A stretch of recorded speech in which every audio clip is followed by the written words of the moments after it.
Well, I was young. I was probably about 7 or 8. I was in a store that had religious articles. I took a small statue of the Blessed Virgin. I didn't have any money, so I took it home, and that's when I realized that was wrong. Never taken anything since. It's all on display right here. Well, the Cowboys need a miracle. Maybe that's why I named the Hail Mary pass after that or something to make up for it, but... He actually said this in a run, a turn, and takeoff like he did it a year before on Thanksgiving Day to beat the Redskins. But run it this time on the right side. Roger, he's going long. Down the near sideline for Drew Pearson. Pearson makes the catch at the 5. Touchdown! Would you believe it? Staubach hit Pearson on a 50-yard touchdown. So we win 17-14. And after the game, they just said to me, Roger, what were you thinking about when you threw the ball? And I just said, well, I closed my eyes and said Hail Mary. I'm a Catholic kid from Cincinnati.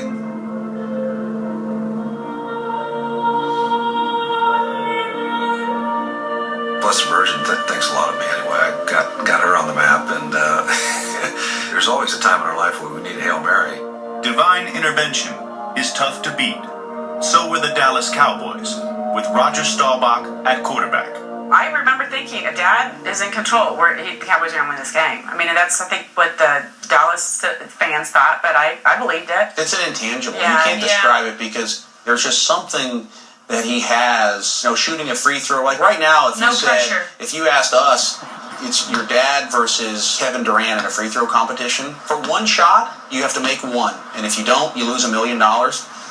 Dad. We might take Dad.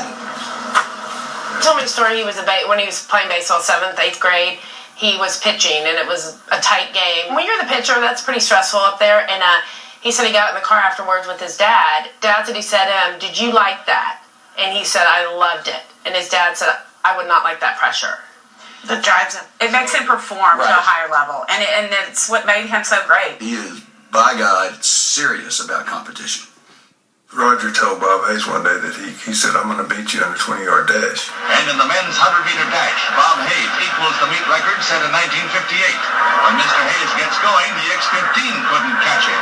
They ran 1 and Bob beat him, and they ran 2 and Bob beat him. They ran 5 and Bob beat him, and they ran 10 and Bob beat him. And after about the 30th one, he beat Bob, and that was the end. I remember one time we were having a little contest with a group of people were all around us, and he was going to shoot some free throws, and I was going to shoot some free throws, and he started out, and he missed like 3 of the first 5, and then after he missed about the 4th one, which I thought we were counting, he said, okay, now I feel warm now, why don't you take a few warm-ups and then we'll get started.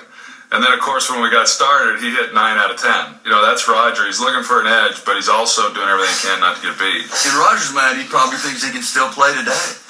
I know he does. Got some memories, Roger? Yeah, I'll tell you what, I got my ankles taped, I'm ready. Even today, 40 years removed from second Super Bowl loss to Pittsburgh, whenever I see Roger, he will immediately go to, I think we can, if we played him again one more time today, we can beat them. Now, why don't we just get up like a little touch football game, and let's go out and let's see if we can beat them one more time. It is sort of playful, but then again, he's serious as cancer. For Staubach, if you're going to play, you should find a way to win. Oh, man, that's a nice throw right there. That was never more evident than late in games when his team needed a score. Roger has a statement that he likes to be surrounded by tea bags because they perform best when the water's the hottest. He's the kind of guy, when you got in the huddle, you wanted to follow him. I mean, it's that simple. If he would have said, run down the street to the light post and turn left or right, we would have done that.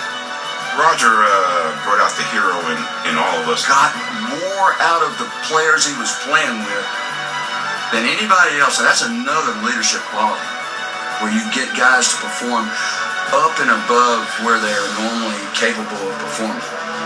We felt he was bigger than life.